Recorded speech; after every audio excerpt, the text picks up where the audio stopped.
Merci à Martine Verne et Jacques Lévy pour leur invitation. Je ne vais pas présenter une expérience ou une méthode ou une école. Je vais essayer d'apporter ou de proposer quelques éléments de réponse aux questions qui nous ont été posées. Alors, je suis conscient que c'est un peu moins sexy, mais je vais essayer quand même, en cette fin de matinée déjà pré-conclusive. Alors, quand on m'a demandé un titre, j'ai proposé Diagnostic territorial, sauver l'étymologie, repenser la métaphore. Alors, je ne serai pas long sur l'étymologie, puisque Martine Verne en a parlé hier matin. Simplement, je voudrais quand même souligner l'importance de revenir à cette étymologie, à savoir connaissance à travers des signes observables. Ça me paraît quand même extrêmement important et tout à fait fondateur pour les sujets dont nous parlons. Parce que ça renvoie à l'idée d'objectivation, ça renvoie à l'idée d'observation critériée, et même, d'une certaine façon, de reproductibilité, toute chose en accord avec une démarche de type scientifique. Une manière de dire que le territoire n'est pas simplement objet de pouvoir, mais qu'il est aussi objet de savoir, ou en tout cas de pouvoir éclairé par le savoir. Et j'ai envie d'ajouter, parce qu'il le vaut bien. Parce qu'en effet, nous devons être vigilants, nous devons être critiques. Nous devons nous garder des dérapages, des duperies, etc. Mais, comme le disait Martine Verne ce matin, ne jetons pas le bébé avec l'eau du bain, sinon nous risquerions de retomber dans l'intuitif et dans l'arbitraire. Alors bien sûr, cette racine étymologique n'échappe pas à l'usage ultérieur du mot. Et très vite, cet usage va devenir dominant, pour ne pas dire exclusif, celui qui renvoie donc au registre médical. Là aussi, on en a un tout petit peu parlé, mais je pense que du coup, la métaphore de diagnostic territorial, elle a d'abord un mérite, c'est celui d'être extrêmement clair. Tout le monde comprend, peut-être trop d'une certaine manière. Et en même temps, c'est terriblement réducteur, et cela est porteur d'implicite, au pluriel, en laissant croire qu'il existerait une sorte de trousse de secours, de trousse médicale, munie d'instruments de mesure. Des stéthoscopes, des tensiomètres, des thermomètres, qui permettraient d'identifier de manière univoque des symptômes et donc du coup une pathologie référencée. En fait, la métaphore est à double effet. Elle induit un second implicite, celui selon lequel il y aurait, au-delà du diagnostic, une médication, un traitement éprouvé, un protocole de soins pour éradiquer la pathologie ainsi identifiée. On le voit, on passe ainsi d'une étymologie fréquentable à une métaphore séduisante et bien vite à une illusion mystificatrice. En effet, la métaphore devient dangereuse quand elle se fait oublier en tant que métaphore. Mais au-delà de la métaphore médicale, c'est en fait toute la question des imaginaires qu'il convient de poser. Quel imaginaire préside au développement des diagnostics territoriaux? Imaginaire politique, administratif, scientifique, religieux. On nous a parlé hier de chamanisme. On espère quoi? On croit en quoi quand on demande ou quand on réalise un diagnostic territorial? Enfin, quand on diagnostique, pour poser une question benoîte, on diagnostique quoi? Ce qui va bien, ce qui va mal, des politiques publiques, des problèmes sociaux, des usages ou des pratiques, des territoires, des habitants, des besoins, et puis d'un point de vue plus technique, des flux, des évolutions, des stocks. Quelle est la réalité que cherche à faire apparaître le diagnostic territorial envisagé? Donc prudence, et pour ma part, plutôt que de réalisation de diagnostic de territoire, je parlerai de construction ou de co-construction d'hypothèses de territoire. Alors, cette expression diagnostic territorial, c'est ce que les linguistes appellent un syntagme, c'est-à-dire un constituant syntaxique et sémantique, formé de plusieurs mots. Et à y regarder de plus près, on s'aperçoit que le problème ne vient pas que du noyau du syntagme, le mot diagnostic. Ça, je viens d'en parler. Mais également de son satellite, pour poursuivre le lexique linguistique. Et le satellite, c'est le mot territorial, ici. Dans la recherche scientifique, en effet, le territoire a fait l'objet, on va dire, depuis les années 80. Bon, certes, il y a eu des précurseurs, comme toujours. Je pense à des gens comme Jean Gottman, par exemple. Mais en tout cas, disons que depuis le milieu des années 80, de très nombreux travaux théoriques, épistémologiques, conceptuels, ont donné lieu à des avancées tout à fait considérables et ont fait l'objet de présentations devant des instances intermédiaires, typiquement là où nous sommes en ce moment. Alors, instances intermédiaires, DATAR, DIAC, CGET, les agences d'urbanisme, etc. Et on a vu ce concept de territoire s'enrichir. Et je crois qu'il faut essayer de capitaliser tout de même ces enrichissements. Sa signification, en tout cas, a été resituée. D'abord, peut-être par rapport à celle d'espace. Une des questions qui nous était posée, est-ce que territoire est synonyme d'espace? Eh bien, il a été resitué par rapport à la notion d'espace ou au concept d'espace à travers, par exemple, la notion, discutable, critiquable sans doute, d'appropriation. Par exemple, Marie-Vonne Lebert nous disant dans les années 84-85, le territoire, espace approprié. Roger Brunet, autre géographe, rajoutant approprié, mais avec conscience de son appropriation. Et puis d'autres disant, mais ce n'est pas simplement un espace approprié, c'est aussi un espace agi. Puis, il a été resitué, le territoire, par rapport au concept de réseau, à travers les notions de métrique. Et Jacques Lévy a beaucoup contribué à cet éclaircissement. Puis, il a été transcendé, subsumé, à travers des propositions nouvelles, comme celle de cospatialité, d'interterritorialité, d'habité polytopique, etc. Alors, bien sûr, il a beaucoup été question, dans ces travaux, de territoires non institutionnels, de territoires vécus, spontanés, émergents, traçant, pour filer la métaphore du rhizome. Or, que reste-t-il de ce formidable bouillonnement quand on parle de diagnostic territorial? Et c'est là que j'ai envie de dire pas grand-chose. Je dis bien quand on parle de diagnostic territorial. Alors, certes, des progrès ont eu lieu. On admet de plus en plus que le diagnostic doit être partagé, que le territoire n'est pas fait que de matérialité biophysique ou productive, mais aussi de représentation, de mémoire, de symboles, de vécu, etc. Seulement, le territoire dont il est question demeure généralement un objet spatial institutionnalisé et, au-delà de cela, un espace borné, un espace continu, un donné a priori, sans même que cela soit évoqué. Et les questions que j'ai envie de poser, c'est quid du lien au réticulaire, quid de la multi-appartenance, de la marge ou de l'entre-deux. Donc cet autre problème du diagnostic territorial est donc bien que le plus souvent, il questionne le contenu d'un territoire particulier. On pourrait parler d'une conception substantialiste, mais pas son être territorial, pas son existence même en tant que territoire, et donc pas ses modalités spécifiques de cristallisation territoriale. La question « en quoi et comment ce territoire fait-il territoire ?» est rarement posée, or cela conditionne à tout le moins son avenir.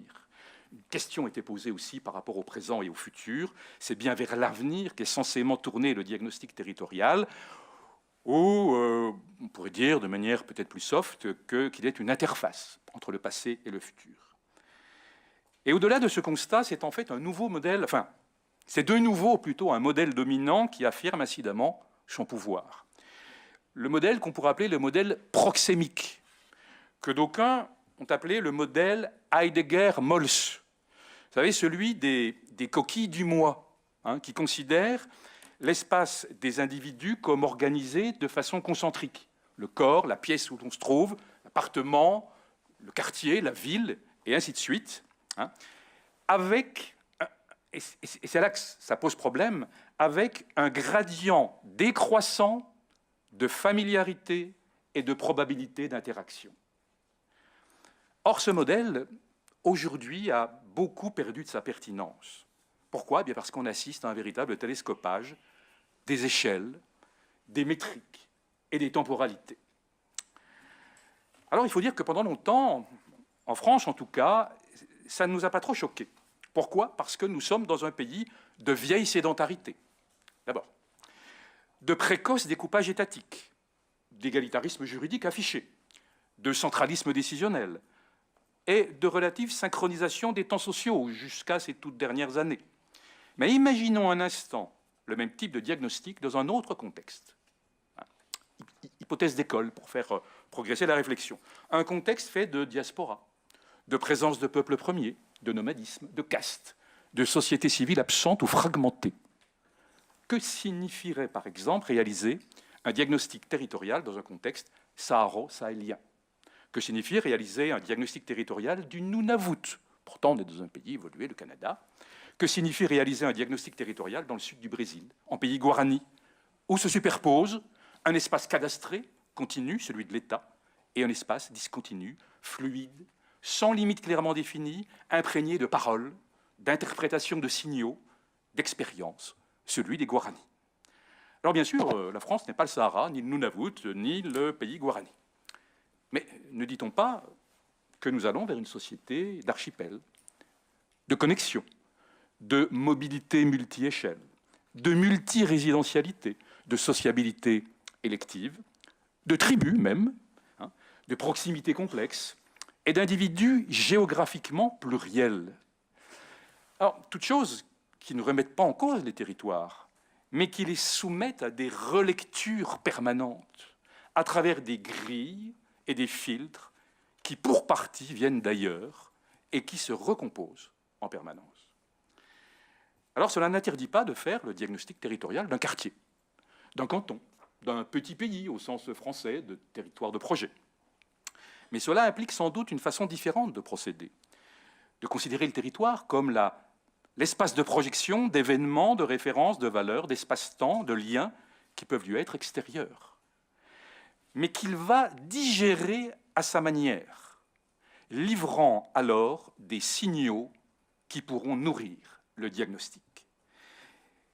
Et c'est peut-être dans les modalités de cette réception du, je vais appeler entre guillemets le structurel par le territoire, que se lira le mieux la spécificité du territoire, pour peu qu'on soit à l'écoute de cette réception. Du coup, et pour rebondir sur une évocation qui a été faite hier de la matrice SWOT ou AFOM, j'ai envie de dire que peu importe finalement les forces et les faiblesses du territoire, pourvu qu'on porte attention non pas tant aux opportunités et aux menaces, mais à la manière dont les acteurs du territoire vont appréhender, vont se saisir de ces opportunités et de ces menaces. Et là se trouve, à mon avis, l'enjeu principal. Pour terminer, je dirais que plus que des méthodes ou qu'une ingénierie du diagnostic territorial, c'est plutôt une intelligence territoriale qu'il conviendrait de convoquer. Celle-ci serait d'inspiration systémique, de type polydisciplinaire, pour reprendre l'expression d'Edgar Morin, multicatégorielle, elle serait de type participatif, elle intégrerait, mais sans que ce soit une religion, des outils de traitement de données, des outils numériques d'observation, de communication, de représentation. Et bien sûr, alors, se pose la question du choix des indicateurs, de la construction des données, on en a dit hier à propos des hôpitaux en Suisse, et je rajouterai un troisième élément, de l'appropriabilité des outils par les acteurs et par les habitants, des outils utilisés. Et pour terminer, eh bien, cette intelligence territoriale serait à l'écoute de ceux et celles qui habitent le territoire, au sens fort du mot habiter, tel qu'il a été théorisé par Mathis Stock, c'est-à-dire faire avec de l'espace plutôt qu'être dans l'espace. Voilà. Merci. Difficile de poser une question directement. Je dois bien le reconnaître. Je vais...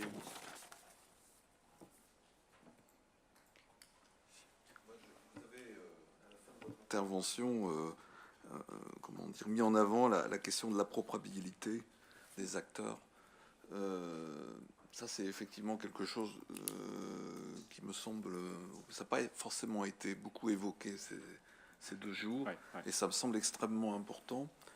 On a toujours,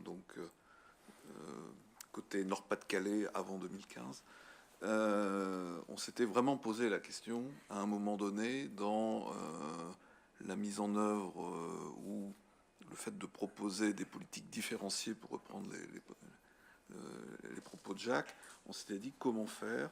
Et à un moment donné, à travers toutes nos recherches, on est amené à mettre en avant, enfin, à raconter ce que pouvaient être des indicateurs de développement humain, donc de revenir à l'humain, hein, de pouvoir le décliner par commune. Donc on avait fait tout ce travail de recherche de manière à avoir effectivement une cartographie des 2 départements, Nord et Pas-de-Calais, au titre du développement humain. On avait fait tout un travail effectivement d'explication aux élus, et pour arriver ensuite effectivement à des propositions de différenciation de territoire sur cette base-là. Et ce travail-là, qui nous a pris 3-4 ans, hein, et qui a ensuite été intégré dans le diagnostic du SRAT version 2013 Nord-Pas-de-Calais, nous a beaucoup aidé, parce qu'il y a un moment donné, à travers un indicateur, on avait beaucoup discuté avec les élus sur qu'est-ce qu'on agrégeait, en quoi ça avait du sens, est-ce que effectivement qu'est-ce que ça renvoyait, y compris à leur pratique d'élus. À un moment donné, ils avaient une carte où ils s'y retrouvaient, qui partait effectivement d'une agrégation de connaissances, mais à un moment donné, ils avaient quelque chose de simple, qui était scientifiquement correct, et dans lequel ils se retrouvaient. Et on a pu, donc, ensuite, présenter effectivement des nouveaux découpages, ce qu'on ne sait jamais faire d'habitude, quoi, hein. Et derrière les découpages, c'était effectivement la mise en place dans la foulée de politiques différenciées. Et ça a très bien marché. Voilà. Donc, par rapport à ce que vous venez de dire, c'est le témoignage que je voulais apporter de quelque chose qui a fonctionné.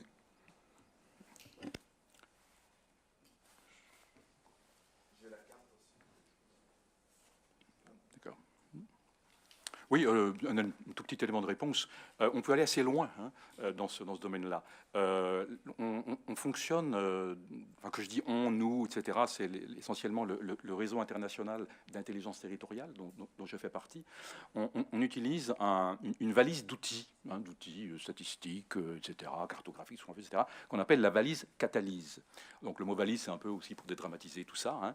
Et ce que je voulais dire, c'est que cette valise Catalyse, elle a été constituée, elle a été pensée, elle a été travaillée, produite en lien direct avec des acteurs territoriaux.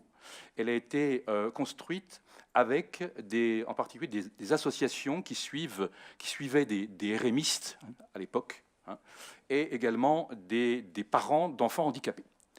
Et c'est avec eux, c'est avec ces associations, avec ces acteurs, hein, directement concernés par les problématiques en question, qu'on a construit cette valise. Donc, c'est même pas l'idée de faire de la pédagogie à partir d'une méthode existante et de la rendre plus facile à appréhender, plus aimable, etc. C'est de construire justement l'outil ou l'ensemble d'outils avec les acteurs. Hein. Et si nous avons au sein de ce réseau une petite spécificité, hein, ben c'est peut-être celle-ci, hein, qu'encore une fois, les outils qu'on utilise ont été construits avec, hein, et en immersion avec les acteurs. Question par rapport à ce que vous venez de dire sur cette fameuse valise à outils, n'avez-vous pas peur qu'elle devienne la nouvelle mallette du médecin hygiéniste dont vous parliez au début? Et cette question du rapport aux instruments, alors certes il peut y avoir coproduction, mais le rapport aux instruments est très fort dans l'urbanisme pour assurer un sentiment de maîtrise du territoire. Je pense notamment aux écrits d'Olivier Soubeyran sur, avec la certitude qu'on va maîtriser à la fois nos outils, c'est-à-dire qu'on va réussir à leur faire faire ce pourquoi ils ont été créés, et aussi qu'on va maîtriser leurs effets non intentionnels. Et est-ce que vous accompagnez ça d'autres dimensions qu'une dimension, on va dire, instrumentale? Comment est-ce que vous faites évoluer vos outils? Voilà, comment vous les utilisez? Oui, alors effectivement, vous avez raison, mais c'est une pièce du puzzle parmi d'autres, hein, puisque tout ce réseau, en fait, travaille sur toute une série de terrains, et en particulier des terrains en crise, que ce soit par exemple un certain nombre de communes de la région de Liège, que ce soit l'Espagne au moment de la crise qu'Espagne a subi très, très fortement. Enfin, on a mis en place toute une série d'ateliers, d'observatoires territoriaux, etc., avec à la base toujours un diagnostic, évidemment.